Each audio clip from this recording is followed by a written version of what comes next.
할렐루야. 사랑하는 우리 신현교회 모든 성도님들, 재직들의 영혼이 잘됨 같이 범사가 잘되고 강건하길 주의 이름으로 축원합니다. 다른 것 좀 다 안 돼도 여기가 잘 되면 다른 것들은 다 따라올 줄 믿습니다. 다른 건 다 되는데 여기가 안 되면 그게 오히려 하나님으로부터 멀어지고 저주가 될 수 있습니다. 하나님께서 우리에게 세 가지를 던지고 한번 잡아보라고 말씀하십니다. 그 첫 번째는 우리의 영혼이 잘 되는 것입니다. 하나님과의 관계 속에서 풍성한 거예요. 두 번째는 2번은 범사가 잘 되는 것입니다. 여러분, 애들도 이번에 수능 봤는데 높은 점수 나왔다 그러고 안 그런 분들이 많은 것 같네요.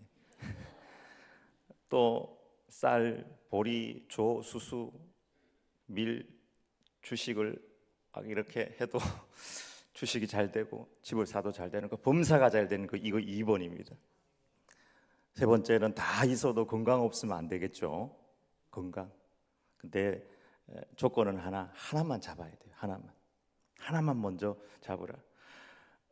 여러분 뭘 선택하시겠습니까? 1번입니까? 2번입니까? 3번입니까? 1번입니까? 목사님, 전 다 잡을게요. 1번도 잡고 2번도 잡고 3번도 잡고 싶습니다. 예수 믿는 사람들은요, 여러분 선택 우선순위가 분명한 사람인 줄 믿습니다. 성경은 우리에게 사랑하는 자여 내가 범사가 잘 되는 것처럼 내 영혼이 잘 되고 내가 건강하기를 간구한다. 사랑하는 자여 내가 건강한 것처럼 네 영혼도 잘 되고 범사가 잘 되기를 간구한다. 이렇게 말하지 않고요, 사랑하는 자여 내 영혼이 잘됨 같이 내가 범사가 잘 되고 강건하기를 간구하노라, 이렇게 말하고 있습니다. 여기가 바뀌고 나면 좀 2번, 3번이 안 돼도 다 이겨내더라고요. 좀 가난해도, 좀 아파도, 좀 수능 점수 좀 안 나와도 금방 회복하고 일어서더라고요. 근데 1번은 안 되는데 2번, 3번이 너무 잘 되는 사람 저는 봤어요. 근데 1번은 안 되는데 2번, 3번이 안 되니까요, 문제가 생기더라고요. 제가 교회에 있을 때 그 교회 한 집사님 새벽에 와서 계속 울었던 기억이 있습니다. 구체적으로 이야기하면 방송에 나가기 때문에 여러분 2번, 3번은 하나님께 맡기시길 바랍니다. 1번이 잘 되면 2번, 3번은 다 따라오게 되어 있습니다. 사도 바울이 주님 만나고 난 다음에 여기가 변화되니까 나머지는 다 문제가 안 됐어요. 천국 바라보고 천국이 보이니까 몸이 아프고 힘들고 어려워도 다 넉넉히 이겨내고요. 빌립보에서 복음 전하다가 좋은 일 하다가 잡혀가지고 감옥에 갇혔잖아요. 근데 사도 바울은 그곳에서 뭐 했습니까? 찬양하고 기도했거든요. 여러분 억울한 일 당하고 상처 받으면 찬양하고 기도할 수 있겠습니까? 진짜 억울한 일 당하면은. 근데 사도 바울은 여기가 변하고 나니까 2번, 3번이 좀 안 돼도 찬양하고 기도할 수 있었습니다. 여러분 사도 바울이 그 감옥에서 어떤 찬양을 하나님 앞에 드렸을까요? 저는 이런 찬양을 드렸다고 생각을 합니다. 내 영혼이 은총 입어 중한 죄짐 벗고 보니 슬픔 많은 이 세상도 천국으로 화도다. 할렐루야 찬양하세.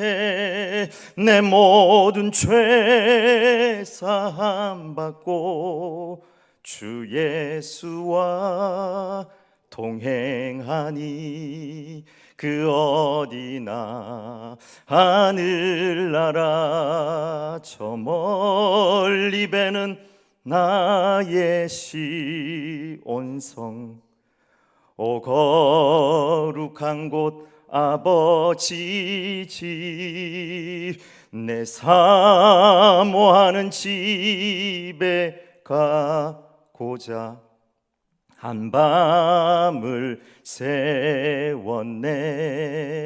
저 망망한 바다 위에 이 몸이 상할지라도 오늘은 이곳 내일은 저곳 주 복음 전하리. 아멘. 하나님께 영광을. 나 같은 죄인 살리신 주 은혜 놀라워. 잃었던 생명 찾았고 광명을 얻었네. 여러분, 여기 안 바뀌면 아무것도 안 바뀝니다. 아무리 범사가 잘 되고 강건하고 건강해도요, 오히려 하나님을 버리고 떠나고 죄의 조건밖에 안 됩니다. 이 저녁 말씀 듣고 여기가 변화되고 하나님의 말씀으로 인해서 하나님의 은혜가 우리의 심령 가운데 충만한 저녁이 되길 축원합니다.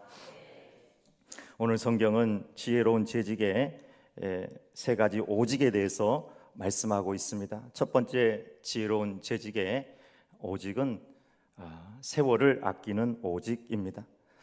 어리석은 자는 시간이 항상 그대로 있는 줄 알고 시간과 기회를 낭비하는 사람입니다. 그런즉 너희가 어떻게 행할지를 자세히 주의하여 지혜 없는 자 같이 하지 말고 오직 지혜 있는 자 같이 하여 세월을 아끼라. 때가 악하니라. 여러분, 세월을 아끼라, 때가 악하다, 이것이 한 문장으로 딱 묶여져 있는데요, 그 문장이 조금은 매끄럽지 않은 것 같은 느낌이 듭니다. 세월을 아끼라, 시간이 쏜살같이 지나간다. 세월을 아끼라, 시간이 총알처럼 지나간다. 그냥 매끄러운 문장이잖아요. 흉악범들이 많다, 강도들이 넘친다, 때가 악하기 때문이다. 근데 오늘 성경은 세월을 아끼라, 때가 악하니라. 좀 두 문장을 붙여놓은 듯한 느낌이 듭니다. 이것은 세월과 악함이 서로 관련되어 있다는 사실을 강조하고 있는 본문이라고 할 수 있습니다. 여러분, 사탄은 세월을 흘려보내기 위해서 최선을 다하고 있는 것 같습니다. 왜냐하면 결국 인생의 승패는 시간에서 나기 때문입니다. 시간은 우리의 생명이기 때문입니다. 여러분, 우리의 시간이 마치 모래시계처럼 지나가는 것 같지 않습니까? 오늘도 저는 교회에서 1부 하고 2부 또 다른 데 예배를 좀 드리고 2부 예배를 드리고 재직회를 하고 또 오후 예배를 드리고 당회를 하고 오면서 아침에 일어나서 아내에게 오늘 저녁에 재직 수련회도 있는데 거기까지 쭉 이렇게 여러 가지 일정이 있는데 아침에는 제가 걱정을 했거든요. 근데 벌써 하루가 지나고 지금 이곳에서 제가 설교를 하고 있어요. 시간이 얼마나 빨리 지나는지 모릅니다. 모세가 우리에게 가르쳐주는 참 지혜는 우리의 남은 날을 계산하는 그 마음입니다. 우리에게 우리 날 계수함을 가르치사 지혜로운 마음을 얻게 하소서. 우리의 남은 날을 계산할 수 있는 마음이 참 지혜로운 마음이라는 것이죠. 우리나라 여성들 평균 수명이 어떻게 되는지 아십니까? 2022년도 통계로 86세 정도 사는 것으로 나와 있고 남성은 80세 정도입니다. 우리 예수님 믿는 분들은 맨날 찬상하고 기뻐하니까 또 술, 담배 안 하니까 거기서 한 5년 더 하면 좋을 것 같습니다. 대체로 장례도 해보면 우리 여자 성도님들은 한 90세 가까이 돼서 지금 돌아가시고 남자분들은 80대 중반에 돌아가십니다. 저도 거기에 제 나이를 더해보니까 제 나이 남은 날이 한 30년 남았습니다. 연세 드신 분들도 있지만 여러분 나이를 한번 평균 나이로 계산해서 여러분이 얼마나 남았는지 한번 생각해 보시길 바랍니다. 그러면 그것이 여러분의 남은 날입니다. 더 살면 은혜지만 그것이 보통입니다. 우리의 남은 날을 계산하고 생활한다면 더 지혜롭게 알뜰하게 성실하게 살아갈 수 있을 것입니다. 목사님이나 전도사님이나 우리 장로님들이나 권사님들이나 안수 집사님, 모든 집사님, 재직들, 성도들 다 우리 인생은 소비 기한이 분명히 있습니다. 제가 한 번은 전도를 나갔는데 은퇴 장로님을 만났습니다. 그분이 내 손을 잡고 자기 집으로 목사님 좀 들어오세요 하고 들어갔는데 그분이 나에게 고구마도 주시고 또 우유도 주셨습니다. 그러면서 목사님, 제가 와 이래 됐는지 모르겠습니다. 내가 와 이래 됐는지 모르겠습니다. 내가 몸이 아프고 눈이 안 보이고 귀가 안 들리고 목사님, 내가 와 이래 됐는지 모르겠습니다. 우리 은퇴 장로님이신데 지금은 돌아가셨어요. 그게 엊그제 같습니다. 여러분, 한경직 목사님이 97세까지 장수하셨는데요. 나중에는 우리 곽선희 목사님을 이렇게 불러가지고 곽 목사, 내가 영어 잘하는 거 알지? 근데 내가 영어가 하나도 생각이 안 나. 그리고 여러분, 훌륭한 한경직 목사님도 나중에는 알츠하이머가 걸리셨어요. 여러분, 우리는 치매 안 걸릴 것 같지만, 안 걸리면 좋지만 장담할 수 없는 것이 우리 인생입니다. 우리의 건강도 시간도 다 소비 기한이 분명히 있습니다. 그래서 우리는 현재를 살고 지금 섬김의 삶을 살아야 될 줄 믿습니다. 나에게 주어진 시간을 선용해야 합니다. 목사와 전도사와 장로와 집사와 권사라는 직분도 다 기회이고 소비 기한이 분명히 있습니다. 제가 어떤 책을 읽었는데요. 그 책에 저자가 하나님의 백보자 앞에 딱 서게 되었어요. 근데 두 가지 큰 후회가 들게 되었다고 합니다. 그 첫 번째는 이 세상 살면서 시간을 낭비한 것이 그렇게 후회됐대요. 대충 시간을 보내고 스트레스 때문에 밀어버리고 시간을 낭비하고 그럭저럭 살아왔던 그 많은 시간들, 스트레스와 상처 속에서 시간을 낭비하고 허비했던 그 시간들이 진짜 시간의 주인 앞에 딱 서게 될 때 너무너무 후회됐대요. 두 번째 후회는 첫 번째 후회보다 더 심한 후회인데 그 책에서는 이런 용어는 사용하지 않지만 제가 정리한 용어인데요. 사람을 낭비한 것이 그렇게 후회됐대. 이 넓고 넓은 우주에 그 많은 시간들 중에 이 시대에 우리가 태어나서 어떤 사람은 부부로, 어떤 사람은 부모 자식으로, 어떤 사람은 이웃으로, 재직으로, 동료로 이 거제도에서 이 신영교회를 섬기는 사람으로 하나님께서 불러주셨음에도 불구하고 이 모든 것이 기적이고 하나님의 섭리임에도 불구하고 그럭저럭 살면서 섬기지 못하고 지냈던 그 많은 스쳐버렸던 것들이 너무나 후회스러웠다는 사실입니다. 여러분, 시간과 사람과 직분은 다 기회입니다. 마태복음 25장에 보면 양과 염소의 비유가 있는데 그것은 양 같은 사람과 염소 같은 사람에 대한 비유의 말씀입니다. 근데 양 같은 사람, 염소 같은 사람이 똑같은 질문을 그 인자에게 하고 있습니다. 우리가 언제 주님을 섬기지 않았습니까? 우리가 언제 주님을 섬겼습니까? 이렇게 질문을 했죠. 그때 인자가 하는 말이 너희가 내가 줄이고 목마르고 나그네 됐고 헐벗고 옥에 갇혔고 병들었을 때 너희가 나를 돌아보았다. 언제 우리가 주님을 섬겼습니까? 내 형제 중에 지극히 작은 자에게 한 것이 곧 나에게 한 것이다. 언제 우리가 주님을 섬기지 않았습니까? 내 형제 중에 지극히 작은 자에게 하지 않은 것이 곧 나에게 하지 않은 것이다. 여러분, 기회가 될 때 순수한 섬김으로 형제자매를 섬기시길 바랍니다. 여러분 주변에 앉아 있는 분들이요 다 기적이에요. 기적 중에 기적입니다. 제가 신학교를 다닐 때 그때 제가 앨범을 한번 찾아보니까 목사님도 그때 앨범에 있더라고요. 그때 한번 하나님 앞에 기도한 적이 있습니다. 하나님, 왜 하나님은 저를 이렇게 먹이시고 입히십니까? 제가 지금까지 먹은 통닭이 얼마며 밥이 얼마며, 제가 그 교육전도사 서울에 할 때 페이가 나온 날이면 삼치구이를 먹으러 갔거든요. 먹은 삼치가 얼마며 학식이 얼마며, 하나님 왜 이렇게 나에게 먹을 것을 주시고 평생 입을 것을 주십니까?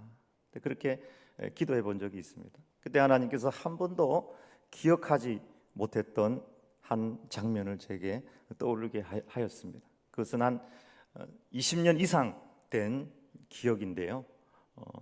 제가 초등학교 2학년, 3학년 때쯤입니다. 저희 모교회가 있었는데, 모교회 앞에 어느 여름날 제가 예배를 드리고 나왔는데, 포장도로지만 군데군데가 파여 있고 이제 물들이 있었고, 또 우리 동네에 유명한 거지 할아버지가 한 분 있었습니다. 항님이라는 거리 할아버지인데 지금은 분명히 돌아가셨기 때문에 제가 실명을 거론을 합니다. 항님이라는 할아버지가 있었는데요, 그 여름에 겨울 패션을 하고 딱 서 있는 거예요. 근데 초등학교 2학년쯤이었던 제가 그 모습을 보고 너무 불쌍한 거예요. 근데 저는 굉장히 내성적인 아이였거든요. 교회에서 성경 퀴즈를 하면 답을 알고 있어도 손 드는 게 부끄러워가지고 손을 들지 못할 정도로 부끄러움이 많은 아이였습니다. 근데 그 할아버지를 보니까 너무 마음이 아프고 불쌍해가지고 제가 주머니를 뒤져보니까 한 50원쯤 있었던 것 같아요. 그 50원을 들고 교회 옆에 가면 구룡 슈퍼라고 있었는데, 그 구룡 슈퍼 가가지고 쭈쭈바를 딱 사가지고 여름이니까 그 할아버지에게 던지듯 드리고는 저는 도망가 버렸습니다. 부끄러우니까. 그리고 아무에게도 한 번도 이야기한 적이 없고 기억도 못하고 지나버렸어요. 그런데 제가 신학교 신대원을 가서 하나님 앞에, 하나님 왜 이렇게 저에게 먹을 것도 주고 입을 것도 주고 모든 것을 허락해 주십니까? 이렇게 기도하니까 주님께서 저에게 주시는 마음이, 그때 쭈쭈바 잘 먹었다, 이런 마음을 주시는 거예요. 여러분의 섬김이 순수해야 됩니다. 절대로 어떤 대가성을 가진다든지 뭘 바래서 하는 것은 하나님 기뻐하지 않으십니다. 다시는 저는 초등학교 2학년, 그 3학년 때로 돌아가지 못합니다. 과거에 그 사람, 그 시간, 그 어떤 사람, 그 돈, 그때 제가 100만 원 있든지 1000만 원 있든지 1억이 있든지 그게 무슨 상관이 있겠어요. 그때 그곳에 있었던 그 한 사람에게 아무런 대사건 없이 순수한 마음으로 도와줬던 그것을 하나님께서 받으셨다는 사실입니다. 얼마나 많은 우리가 섬김과 사랑의 기회를 놓치며 살아왔는지 모릅니다. 우리 성도님 중에 한 분은 돌아가셨어요. 예배 끝나고 난 다음에 항상 나가시면서 저한테 이러고 갑니다. 손가락으로, 목사님 오늘도 은혜 받았다고.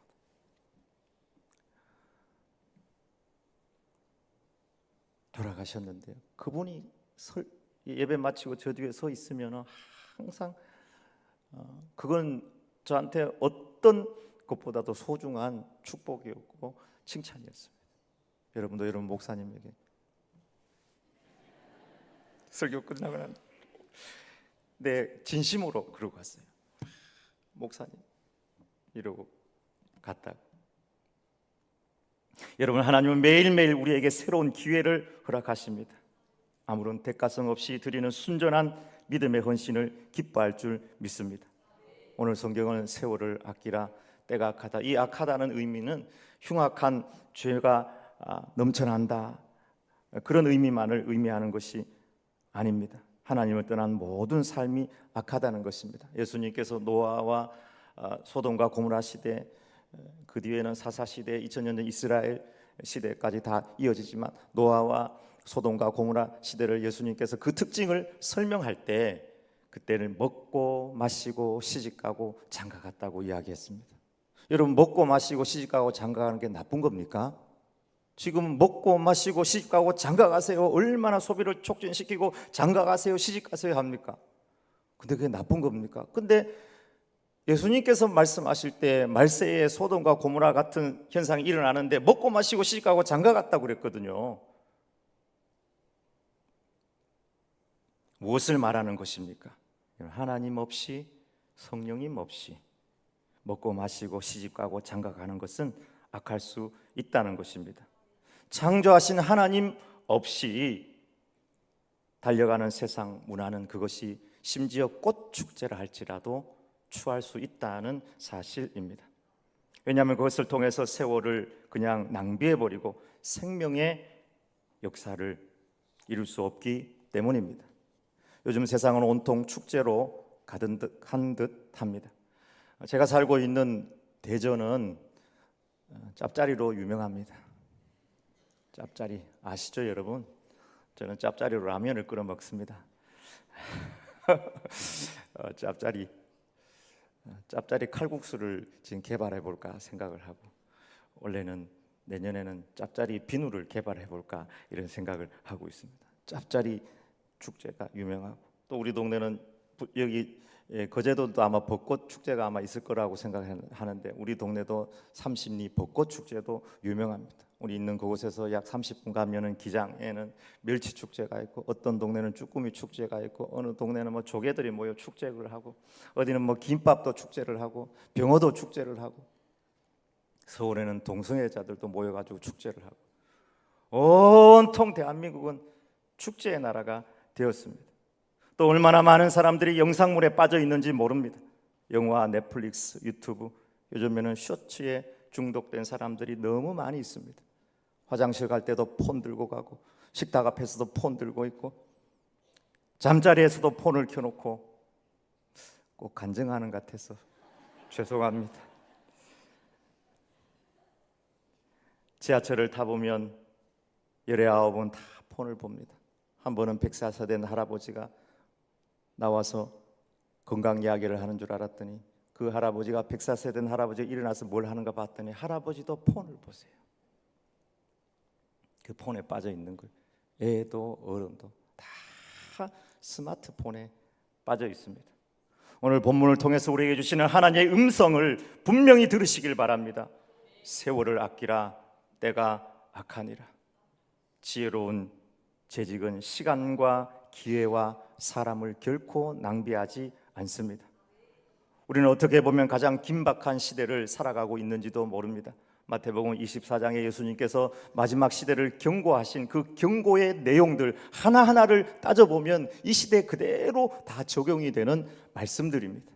마지막 때가 되면은 영적 대혼란이 있다. 많은 사람들이 내가 그리스도다, 그리스도의 이름으로 온다고 하였습니다. 신천지 이만희, 하나님의 교회 길자교, 또 뭐 통일교, 여호와의 증인. 세상 사람들은요, 정통인지 이단인지 전혀 몰라요. 얼마 전에 부산에서 해운대 대집회를 했지만, 우리 부산에는 야고보 지파, 안드레 지파가 아주 큰 지파가 2개가 있습니다. 그 한 지파장이 아는 목사님을 찾아오셔서, 뭐 이렇게 10만 집회하는데 2년이나 준비해서 10만 집회를 합니까? 우리는 2달이면 됩니다. 뭐 도와줄 거 없습니까? 이러고 왔다는 거죠. 신문에 광고를 얼마나 많이 내는지 모릅니다. 길자교도 얼마나 자기들이 봉사하고 막 섬기고 뭐 했다는 것을 광고에 내는지 모릅니다. 여러분, 영적인 대혼란의 시대입니다. 자연재해, 인공재해, 자연재해 대표적인 것이 기근 지진 아니겠어요? 지진은 뭐 옛날부터 계속 많이 일어나는데, 여러분 자주로 한번 찾아보시기 바랍니다. 점점점 빈도가 많아지고 세지고 있습니다. 뭐 동일본 대진부터 시작해서 과거에 IT 대지진 때 여러분 한 몇 명 정도 죽은지 아십니까? 제가 자료를 찾아보니까 그때 IT 대지진 때 2010년도인데요 31만 명이 죽었답니다. 31만 명이 우리가 살고 있는 이 시대에. 뭐 우리나라 사람 안 죽었는데 뭐 아무 관심 없지 뭐. 성경에 뭐 자연재해 있으면 뭐 있는 거지 뭐. 그거 뭐 자연재해 아닌가? 이게 재난의 시작이라고, 하나의 징조라고 예수님께서 말씀하셨습니다. 그리고 인공적인 재해의 대표적인 것이 전쟁이죠. 전쟁은 끊임없이 현재도 일어나고 있습니다. 그리고 말세엔 사랑이 식어진다고 하였습니다. 사랑은 없고 오직 쾌락과 웃고 즐기는 것만 가득한 시대로 달려가는 것 같습니다. 비혼 출산, 우리나라 사람들도 설문조사를 하니까 10명 중에 3명이 비혼 출산에 대해서 찬성한다는 설문이 나왔습니다. 이런 것들은 다 재난의 시작이다. 진짜 재난의 징조에 대해서 예수님께서 말씀하셨는데, 이 천국 복음이 모든 민족에게 증거되기 위하여 온 세상에 전파되어야 되리니 그제야 끝이 오리라. 천국 복음이 왕성하게 전해질 그때가 가장 마지막 때인데요. 우리는 대한민국적 상황 속에서 좀 복음이 조금 약해진 것이 아닌가, 교회가 조금 약화된 것이 아닌가 이렇게 느낄지도 모르겠지만, 전 세계적인 상황들을 보면 꼭 그렇지만은 않습니다. 제가 어느 책을 읽어보니까 호주의 제 케인스 목사님이라는 분이 교회를 한 1300여 교회를 세우신 분인데요. 이분의 보고에 의하면은 아프리카, 남미, 그리고 핍박이 심한 중국까지라도 지금 계속해서 복음이 굉장히 왕성하게 전해지고 있고 많은 사람들이 복음 안으로 들어오고 있습니다. 며칠 전 국민일보에도 인도에 대한 이야기가 나왔는데, 이용훈 목사님이 가서 복음을 전하는데 인도도 지금 복음의 문이 활짝 열려 있습니다. 고든 코엘 신학교의 산하 세계기독교 연구센터에서 2050년에는 북반구에 대해서는 이제 좀 기독교 인구가 굉장히 왕성하지는 않을 걸로 이렇게 예측을 했지만, 남반구에 있어서는 25억 6천만 명이 될 거로 그렇게 보고를 하고 있습니다. 또 선교단체들 중에 요즘에는 그 미전도 종족에 대한 선교 이야기를 많이 하지 않지만, 전 세계 2만 4천여 미전도 종족이 있는 곳으로 과거에 이제 이야기를 많이 했는데요. 그 미전도 종족 전도를 하는 단체들, 선교사님들을 보면은 언제 그러면 미전도 종족 전도가 끝나느냐? 이 천국 복음이 모든 민족에게 증거되기 위하여 온 세상에 전파되어야 되니 그제야 끝이 오리라. 그런 단체들은요, 목표를 2030년으로 보고 있습니다. 목사님이 저 오늘 이상한 이야기 또 하신다. 그렇게 하고 그 목표를 가지고 열심히 선교하고 있다는 것입니다. 이 같은 통계가 우리에게 시사하는 것이 무엇입니까? 주님 오실 날이 점점점 다가오고 우리 또한 주님에게 다가갈 날이 다가왔다는 사실입니다. 오늘 다시 한번 하나님의 음성을 분명히 들으시길 바랍니다. 세월을 아끼라, 때가 악하니라. 요즘에는 젊어서부터 은퇴 준비, 노후 준비에 관심이 많습니다. 저는 우리 교우들에게 여러 차례 이야기했습니다. 노후주의 은퇴 준비의 1번은 주님 만날 준비가 노후 준비, 은퇴 준비다. 나이 들면 금방 또 주님 만나야 되는데 그거는 안 하고 맨날 돈 어떻게 모아야 된다, 어떻게 해야 된다 이렇게 생각하는데, 노후 준비의 1번이 주님 만날 준비고 2번은 친구 준비다.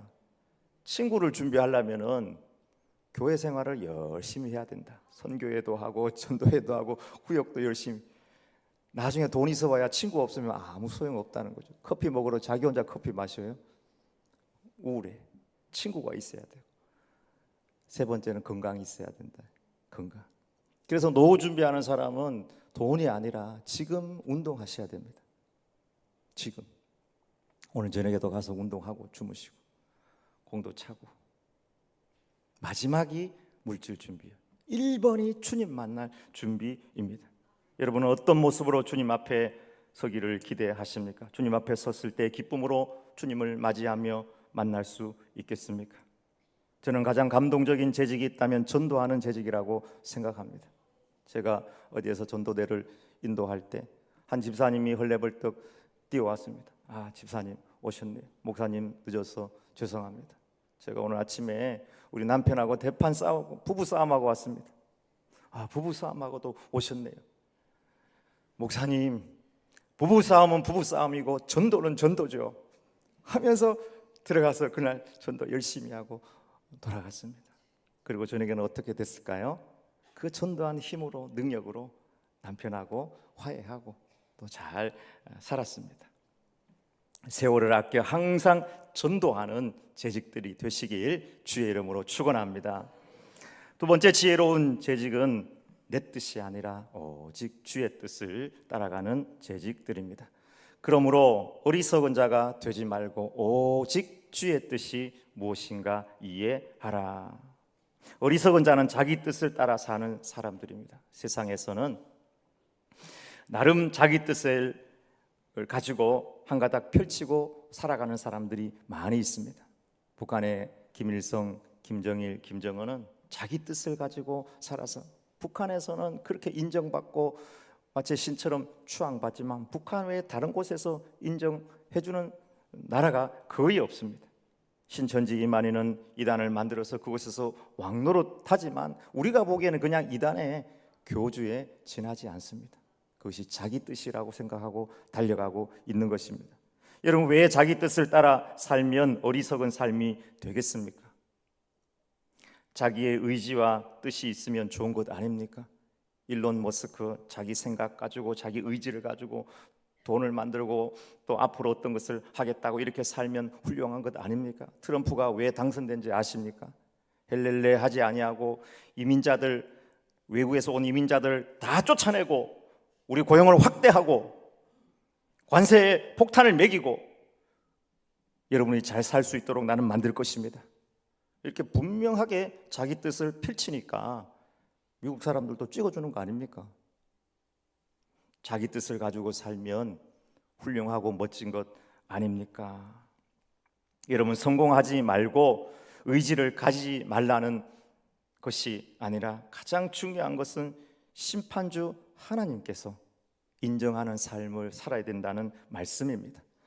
그날에 많은 사람들이 나더러 주여 우리가 주의 이름으로 선지자 노릇하며 주의 이름으로 권능을 행하며 주의 이름으로 귀신을 쫓아내지 아니하였습니까? 그날에 내가 그들에게 밝히 말하되 이 불법을 행하는 자들아 나에게서 떠나가라. 가장 영적인 선지자의 일, 권능을 행하고 귀신을 쫓아내는 일이라 할지라도 그것이 하나님의 뜻을 따르지 않은 불법이라면 하나님께서 인정하지 않고 쫓아낸다는 사실입니다. 우리의 중심에 주의 뜻이 무엇인가 이해하고 순종하지 않는다면 그가 공부 1등 한 듯 그가 대통령이 된다 할지라도 하나님 앞에서 불법이 될 수 있다는 사실입니다. 성경에 한 부자 이야기가 나옵니다. 농사 짓고 사업이 얼마나 잘 됐는지 대형 창고를 막 다 지어가지고 다 온갖 것 집어넣고 우리로 치면은 은행에다가 그냥 은행 잔고 10억, 100억을 막 집어넣었어요. 이제부터 한번 내 영혼 앞에 통통 두들기면서 맛있는 거 먹고 한번 살아보자. 하나님께서 그 밤에 부자야, 네 영혼을 오늘 밤 부르겠다. 그러면 네가 쌓아놓은 그 많은 것이 네 것이 되겠느냐? 여러분, 그 어리석은 부자가 그 한 사람 아니겠습니까? 저는요 예전에 정말 가난한 교인이 그 전에 제가 부목사로 있을 때 있었는데 진짜 돈 없는 줄 알았어요. 근데 이분이 교통사고가 나서 막 백방으로 뛰어다니면서 의료원에 모시고 또 돈도 모아서 이렇게 했는데 저를 부르더니 목사님 우리 집에 가가지고 그 다락방 이렇게 거기 보면은 그 500만 원을 내가 모아놓은 게 있으니까 좀 갖다 주세요 그러더라고요.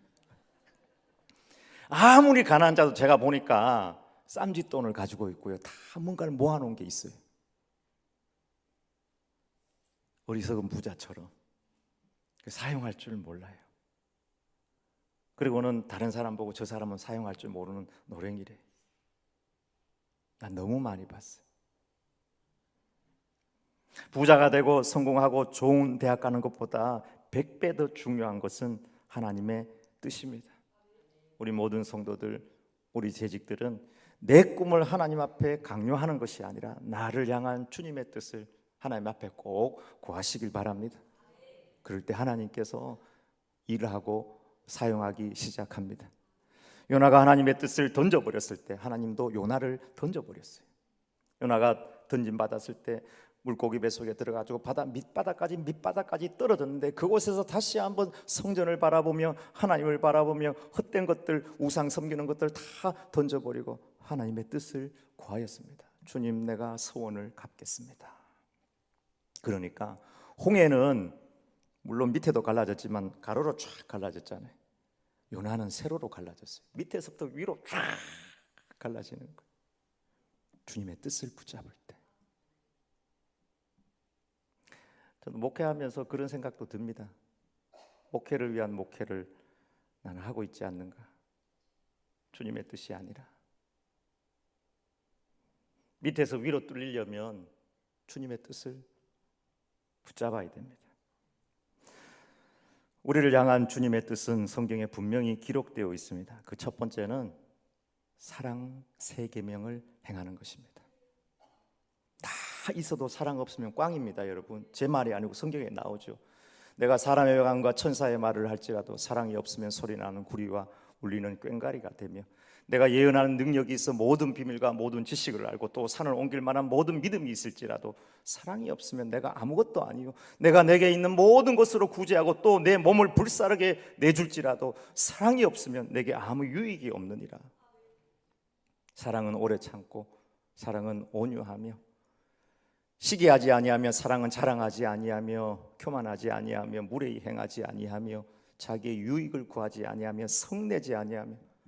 여러분 화 내시죠? 저도 여기 화가 있어가지고 성도들 앞에 화 안 내지만 우리 아내 앞에 와가지고 제가 화를 막 냅니다. 이놈의 집사 내 평생 내시 안 보고 앞에서는 그렇게 못하지만 우리 아내한테 화를 막 내요. 목사님은 안 그러시죠? 성내지 아니하며 악한 것을 생각하지 아니하며 진리를 와 함께 기뻐하며 모든 것을 믿으며 모든 것을 바라며 모든 것을 견디는 자. 제가 이 고린도전서 13장을 매일 새벽마다 암송하면서 내린 결론 중에 하나는 사랑은 참는 거다. 사랑은 참는 거다. 하나님도 나를 그렇게 참아주셨고 사랑은 참는 거다. 두 번째는 지상 대명령 성취입니다. 땅끝까지 이르러 내 증인이 되었다. 이 분명한 하나님의 뜻이죠. 세 번째는 피값으로 사신 제단에 주신 직분에 충성하는 것입니다. 맡은 자에게 구할 것은 충성이니라. 우리 원로 목사님들이나 또 나이 드신 목사님들에 비하면 저도 목회가 그렇게 길지는 않지만 교육전도사 때부터 지금까지 쭉 해보니까 저도 28년을 목회를 했더라고요. 이 긴 목회 동안 정말 이런 재직 저런 재직 성도들 만났는데 그래도 마음속에 참 남아있는 성도는 좀 원론적인 이야기 같지만 본질에 충실한 성도입니다. 제가 알고 있는 한 권사님, 그때는 집사님이었는데요, 첫 사역지에서 만난 분인데 늘 선교에 관심이 많으셨어요. 그리고 하나님 이야기하고 전도하려고 하고, 그래서 이번 휴가 때도 가서 전주에 가서 잠시 만날 기회가 있었는데 여전히 하나님에 대해서 선교에 대해서 이야기하시고, 그러면서도 얼마나 유머가 있는지 모릅니다. 그걸 원론적으로 막 무섭게 이야기하는 것이 아니라 너무 재밌게. 그리고는 제가 첫 사역지에 있을 때부터 전 장난으로 이야기한 줄 알았어요. 맨날 선교 가자고 그러는 거예요, 선교. 그리고 내가 담임으로 제가 여기 부산에 내려왔을 때 또 연락을 하더니 목사님, 제가 목사님 교회 가서 좀 도와드리겠습니다. 그리고 찾아와서는 비즈를 잘 하시거든요. 비즈 가지고 막 도와주고 이러더니 목사님 선교 갑시다 또 이러는 거예요. 아니 남의 교회 담임 목사한테 다른 교회 권사님이 나보고 자꾸 선교를 가자. 그럼 좋습니다. 선교 가십시다. 근데 나는 또 선교팀을 많이 꾸려서 가는 줄 알았어요. 근데 그 가정만 가는 거예요. 그리고 우리 가정하고 두 가정하고 우리 애들하고 데리고 저 오키나와로 가서 한국 음식들 준비하고, 저는 부산에서 부산 어묵 준비해가지고 가서 일본 사람들은 많이 모으지는 못하거든요. 그래서 모아서 저녁에 이틀 집회하고 새벽 집회하고, 역시 오랜 시간 지나고 나니까요, 좋은 관계도 좋은데 역시 제 마음속에 남아있는 분들은 원론적으로 본질에 충실한 그런 재직들이 제 마음속에 남아있어요. 훌륭한 분이구나, 존경할 만한 분이구나. 진짜 이 사람이 예수님을 만난 분인가? 이런 생각을 가지게 되었습니다. 신영교회는 처음부터 유정환 목사님 계실 때부터 선교를 열심히 해온 교회로 알고 있습니다. 지금도 열심히 선교하고 지역을 섬기는 교회인 줄 알고 있습니다. 잘하고 있습니다. 계속해서 본질에 충실하고 선교의 일을 감당하고 지역을 섬기시길 바랍니다. 교회가 크고 또 뭐가 많이 쌓아놨다, 그게 아니고 주님께서 정말 원하는 것은 사랑하고 선교하고 주님 핏값으로 사신 제단 충성하는 것을 원하십니다. 너희는 먼저 그의 나라와 그의 의를 구하라. 그리하면 이 모든 것을 너희에게 더하여 주시리라. 여러분, 두 번째 오직은 오직 주의 뜻을 붙잡는 것입니다. 세 번째 지혜로운 재직은 오직 성령 충만으로 살아가는 재직인 줄 믿습니다. 에베소서 5장 18절 여러분 다 암송하시는 구절이시죠. 술 취하지 말라. 이는 방탕한 것이니 오직 성령으로 충만함을 받으라. 여러분 한 잔씩 하십니까? 저는 술에 대해서는 엄격하게 하는 사람입니다. 절대 술 먹으면 안 된다. 절대로 술 먹으면 안 된다. 우리나라는 여러분 정말로 핵폭탄에 맞아 죽은 사람보다 술 때문에 죽은 사람이 훨씬 많고, 술 때문에 그 가정이 파괴되고, 술 때문에 얼마나 우리 어르신들 가정들 동네 어렵고 힘들었는지 모릅니다. 술 때문에 간이 상하고. 술 먹는 아버지가 있으면 그 자식들은요 성인 아이가 됩니다. 성격적으로. 술 취하지 말라. 이는 방탕한 것이니 오직 성령으로 충만함을 받으라. 여러분 1,000원 주면 1,000원짜리고 10,000원 주면 10,000원짜리인데 우리는 얼마짜리인 것 같습니까? 100만 원? 좀 더 쓰지. 우리는 예수님 보혈로 샀으니까 예수님짜리. 그래서 우리가 이 땅을 살아가면서 100원짜리 1,000원짜리처럼 살지 아니하고 예수님만큼 소중한 삶을 사시길 원하십니다. 근데 예수님을 따랐던 많은 백성들을 보면 대부분 구경꾼이에요. 대부분 군중이었습니다. 근데 예수님은 예수님을 따르는 제자들이 군중으로 살기를 원치 않으시고 제자로 용사로 살길 원했습니다. 성경은 우리의 신분이 왕같은 제사장이고 거룩한 나라고 그의 소유된 백성이라고 분명히 말씀하고 있습니다. 예수님은 우리에게 너희는 빛이다, 소금이다. 여러분 성경을 다시 한번 보십시오. 너희는 세상의 빛이 되라, 소금이 되라 이렇게 안 되어 있습니다. 그냥 빛이다, 소금이다라고 우리의 정체성에 대해서 분명히 말씀하고 있습니다. 예수 그리스도를 영접한 하나님의 백성들은 그냥 빛이고 소금입니다. 그러나 정작 제자들의 삶을 돌아보면 오합지졸이 하나님 나라의 큰 비전을 품길 원했지만 절대로 비전 품지 아니하고 세속적인 꿈을 꾸었습니다. 안식일 날 밀밭 사이로 가면서 밀을 막 따가지고 불어가지고 어르신들 중에 옛날에 밀 이렇게 씹어서 밀껌 드셔보신 분 있으시죠? 저도 우리 동네 옛날에 밀이 있는데 밀 따가지고요 그 구워가지고 먹으면 억수로 맛있습니다. 이 제자들도 그거 아는 거예요. 밀 이래가지고 먹으니까. 근데 안식일에 밀 그렇게 잘라 먹으면 안 되거든요. 예수님 공경에 빠뜨리고. 예수님 제자들 큰 믿음을 가지길 원했지만 예수님을 말똥말똥 쳐다보면서 예수님 하나님 보여주세요.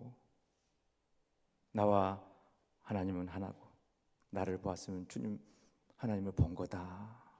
그렇게 해줘도 예수님 쳐다보면서 하나님 보여주세요.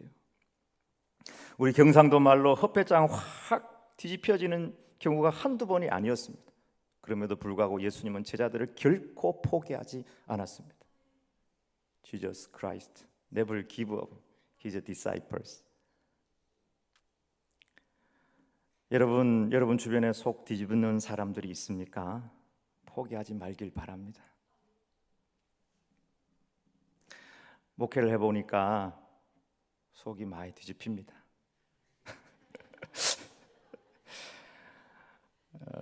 전도회가 좀 부흥할 것 같으면 왜 저끼리 싸워가지고 나가대요. 대부분 관계 문제. 다 상처받았대. 나는 상처 안 줬는데 상처받았대. 그래서 내가 어느 목사님 설교를 들어보니까 교회의 상처는 수신자 부담이라고 그러더라고요. 여러분, 상처를 주면 받지 마세요. 비용을 지불을 안 하면 돼요. 안 받아야 되는데 상처를 자꾸 받아. 저쪽에서 보내면은 수신자가 다 돌려 보내버려. 무슨 말을 하든지 말로 상처를 주고 뒤에서 수근수근하고. 근데 한마디 두마디 할 수 있거든요. 내공을 길러야 돼. 뭐 그럴 수 있지. 이야기할 수 있지. 그래서 어떤 목사님들은 보면 상처 받는 그 사람이 더 나쁘다고 이야기를 하거든요. 예수님도 제자들에게 상처 받았을까요? 안 받았을까요? 분명히 좀 받았다고 생각합니다. 주님 보는 앞에서 뭐 베드로 예수님 부인하고 가룟 유다 보세요. 예수님 팔아먹었잖아요.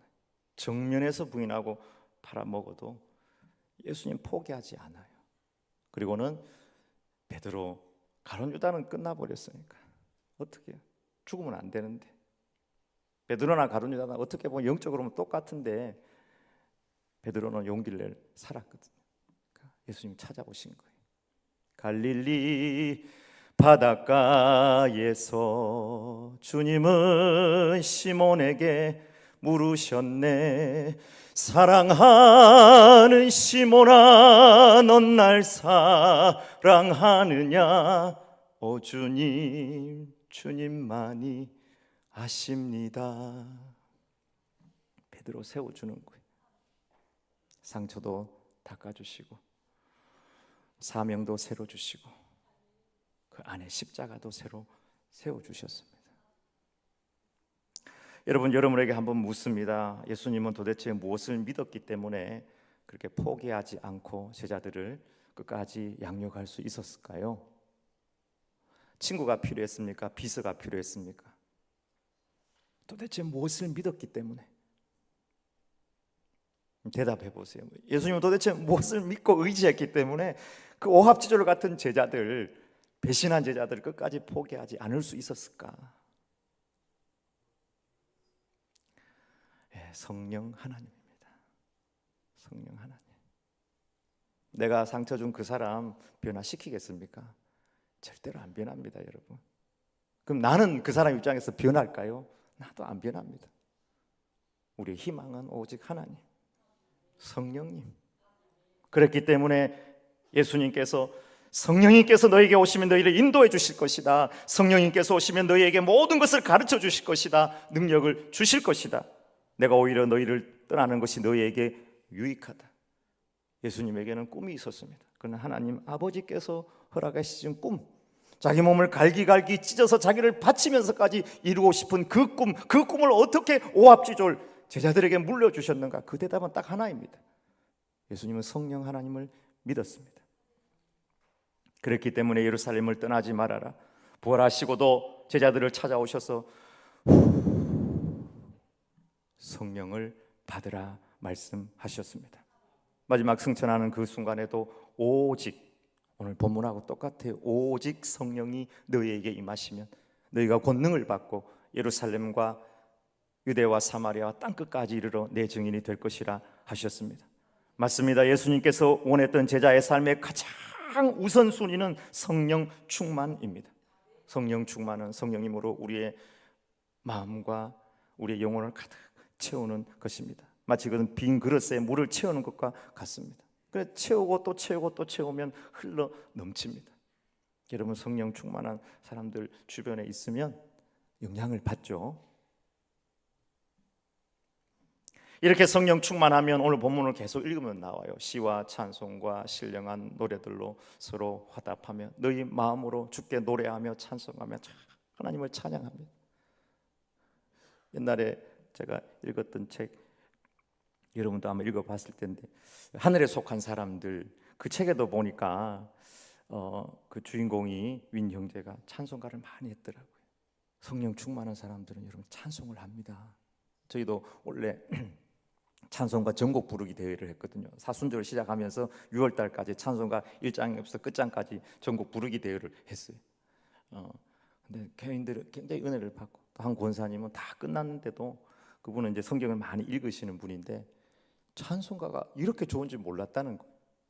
그래서 요즘에도 계속 하루에 50곡씩 막 계속 부르는데, 성경을 읽을 때는 성경에서 오는 말씀들이 나에게 부딪힐 때마다 계속해서 회개했는데, 이제는 찬송을 부르니까 마음이 다 풀려지고 하나님 앞에 내 마음을 하나님께서 다 받으시는 것 같다는 거예요. 시와 찬송과 신령한 노래들로 서로 화답하며 너희 마음으로 주께 노래하며 찬송하며 범사에 우리 주 예수 그리스도의 이름으로 항상 하나님 아버지께 감사하며.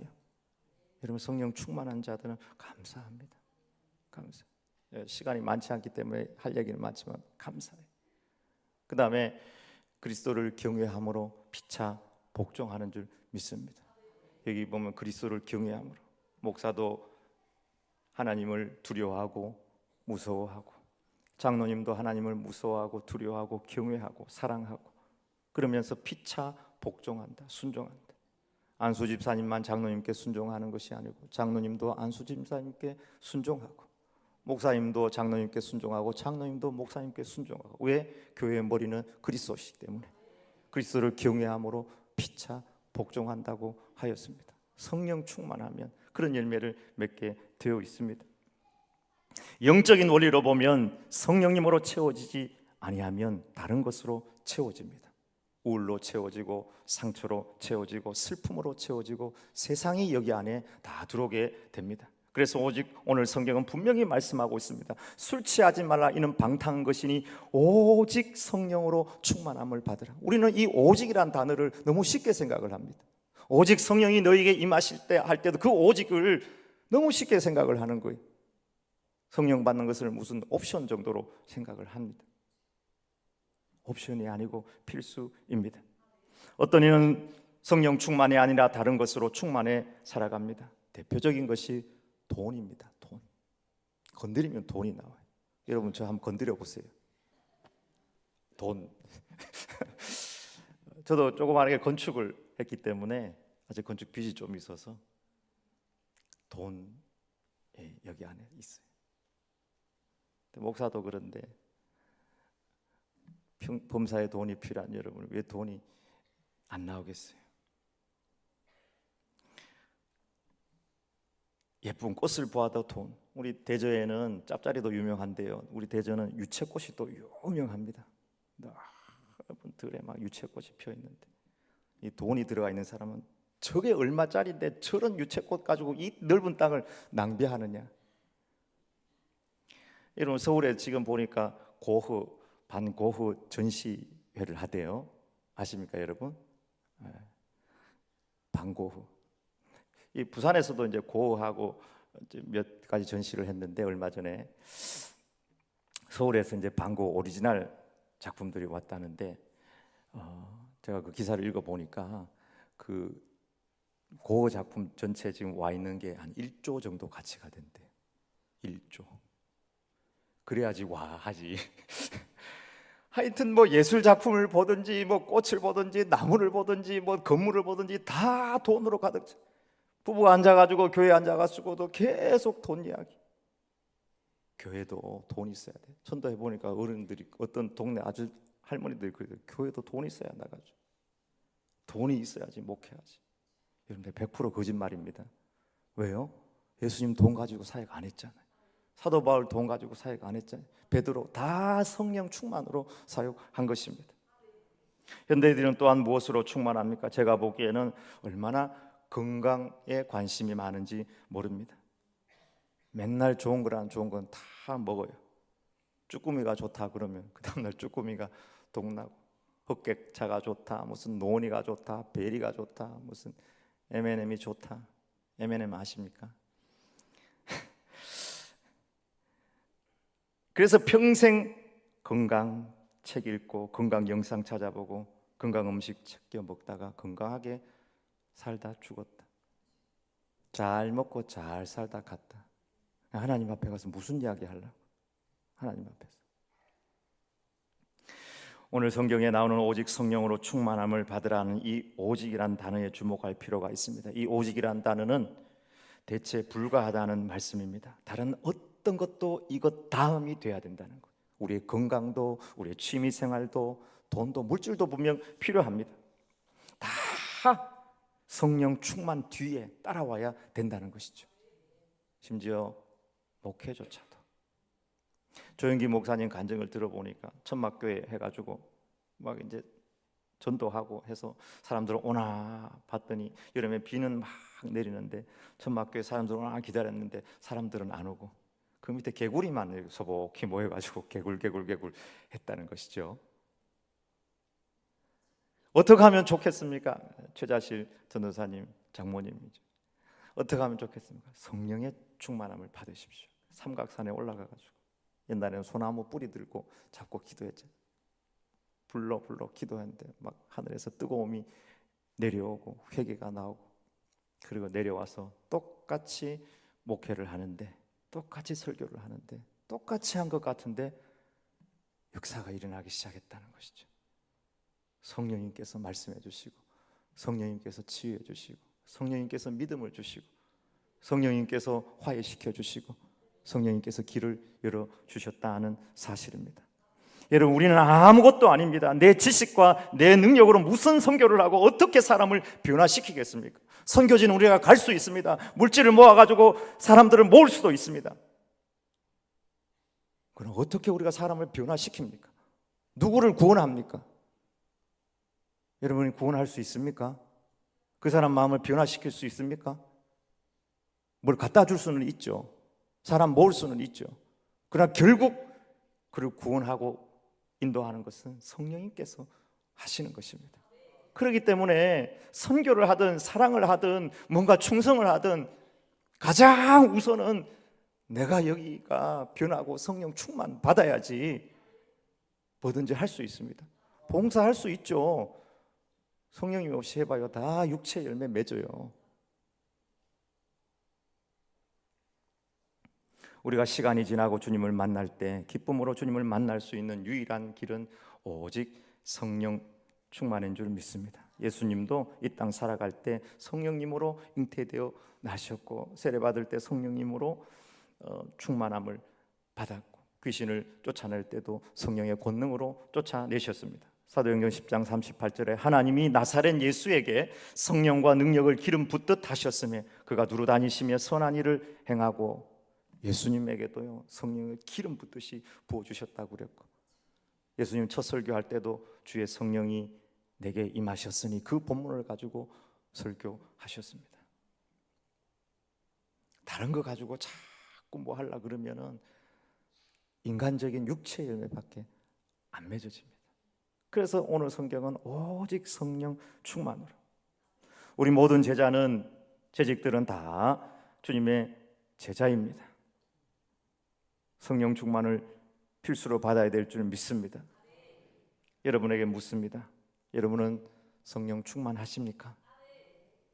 성령님과 어떻게 교제하고 계십니까? 시간이 늦었지만 짧게 두 가지만 이야기하고 마치겠습니다. 성령 충만으로 우리를 채울 수 있는 두 가지, 그 첫 번째는 역시 기도의 승리자가 되어야 될 줄 믿습니다. 왜냐하면 예수님께서 그것을 우리에게 보여주셨기 때문입니다. 예수님은 근본 본체 하나님과 동등된 분이시지만 이 땅에서 육신으로 살 때 철저히 기도로 사셨습니다. 40일 금식 기도하고 새벽 기도하시고 철야 기도하시고 겟셋만에서 떨어지는 땀방울 핏방울 때까지 기도하셨습니다.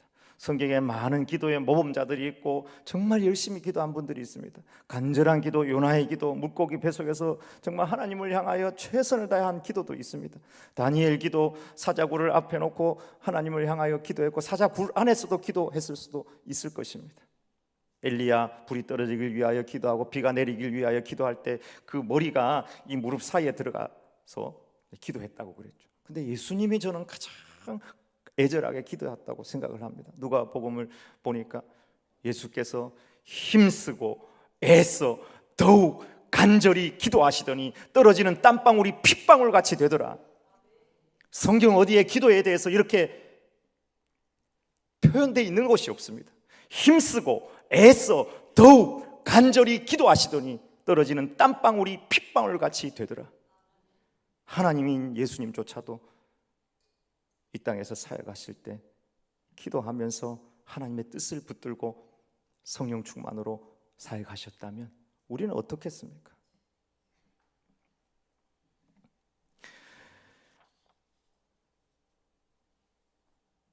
믿음의 승리는 결국 기도의 승리인 줄 믿습니다. 우리가 진실로 기도해야 될 때입니다. 여러분, 우리가 죄를 어떻게 이기겠습니까? 어떤 사람은 음란에 사로잡혀 있고 세상 재미에 사로잡혀 있고 어떤 사람은 지금 막 20, 30대 마약에 많이 빠지고 있다고 합니다. 어떤 사람은 주식 때문에 낭망해 있고. 여러분, 이 교회도 주식 많이 하는가요? 목사님은 자세히는 모르겠지만 다 합니다. 한 사람 불러가지고 물어보면은 자기가 안 된 사람은 저 사람도 안 됐고 저 사람도 안 됐고 저 사람도 안 됐고 나는 저 사람보다 덜 떨어져 가지고 나는 위로받습니다 하면서 다 가르쳐줘요.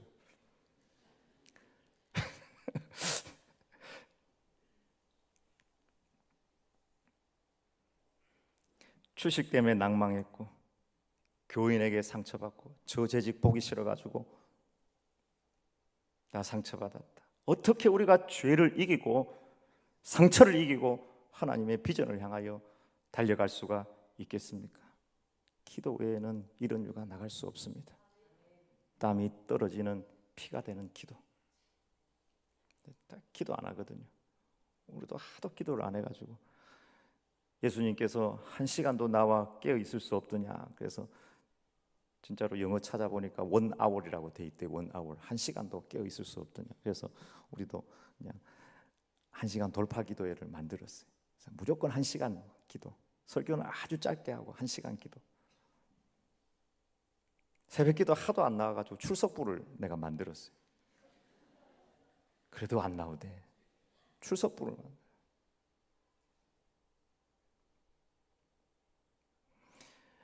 저는 우리 모교에서 우리 모교의 목사님이 굉장히 강하게 훈련을 시킨 목사님이었는데요. 심지어 11조를 1등부터 100등까지 발표하는 그런 교회였으니까 지금 그렇게 했다가는 난리 나겠죠.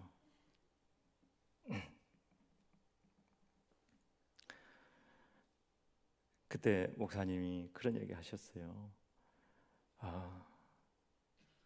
새벽기도 신자가 진짜 나는 내 교인이라고 생각한다. 물론 뭐 형편이 안 돼서 그럴 수도 있겠지만 여러분 어떤 형태로든지 간 하나님 앞에 기도는 꼭 하셔야 됩니다. 믿음이 있으면 기도해요. 믿음이 있으면 너희가 내 안에 거하고 내 말이 너희 안에 거하면 무엇이든지 원하는 대로 구하라. 그리하면 이루리라. 제가 우리 모교회에 한번 임직식이 있어서 찾아간 적이 있는데 아주 그 교회 장로님이 계신데요. 저를 보더니 그 교회 떠난 지가 모교회 떠난 지가 30년이 넘는데 목사님, 삼형제 목사님 위해서 제가 새벽마다 기도하고 있습니다. 저는 너무 감사했어요. 그리고 우리 김해의 한 은퇴 목사님, 원로 목사님이신데 이번 노회에 지난 노회에 은퇴하셨는데 저를 만나서 내 손을 꼭 잡더니 잘 지내요 목사님. 요즘 목회가 다 힘들죠. 내가 새벽마다 기도하고 있습니다. 근데 느껴지는 거예요. 너무 느껴지는 거예요.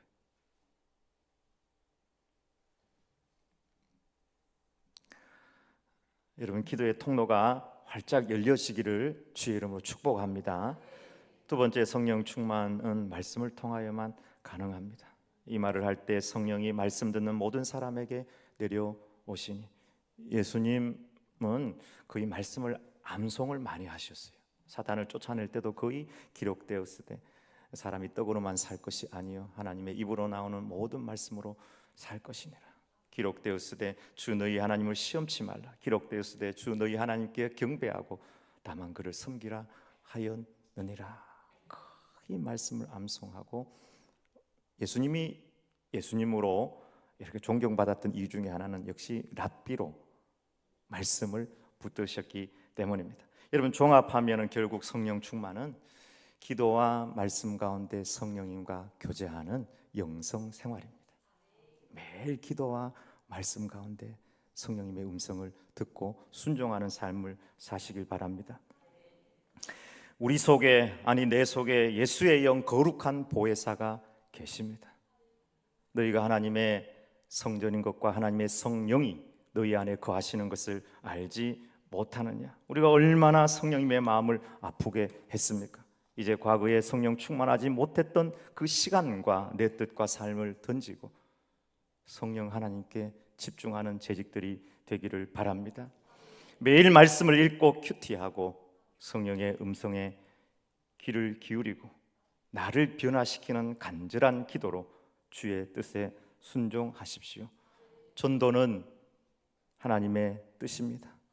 찬송은 주님께서 기뻐하시는 것입니다. 다시 한번 하나님의 음성을 들으시길 바랍니다.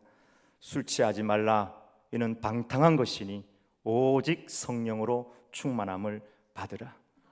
오직 세월을 아끼고 오직 주의 뜻을 붙들고 오직 성령 충만으로 찬양하고 감사하고 순종함으로 하나님 앞에 영광 돌리는 축복의 재직들이 다 되시길 우리 주님의 이름으로 축원합니다. 아멘. 기도하겠습니다. 하나님 아버지, 오늘 우리에게 말씀 주시니 감사합니다. 이 세 가지 오직을 우리 마음속에 새기기를 원합니다. 지금까지 지나온 것처럼 다시 한번 이렇게 시간이 지난다면 정말 잠시 잠깐 후 주님 앞에 서게 될 줄 믿습니다. 오직 세월을 아끼며 오직 주의 뜻이 무엇인가 이해하되 오직 성령 충만을 구하며 기도와 말씀 가운데 깨어 성령님과 함께 동행하는 영성 생활을 할 수 있도록 인도하여 주옵소서.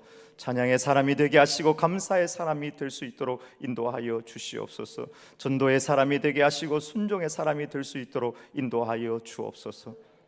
마음에 상처가 있고 아픔이 있는 종들이 있습니까? 주여, 주여 치유하여 주시옵소서. 모든 관계들이 회복되게 하여 주셔서 어딜 가도 하나님 아버지, 우리가 화목의 대사로 그렇게 살아 2025년 정말 하나님 앞에 충성하여 부흥의 초석이 되는 모든 재직들이 될 수 있도록 은혜 내려 주옵소서.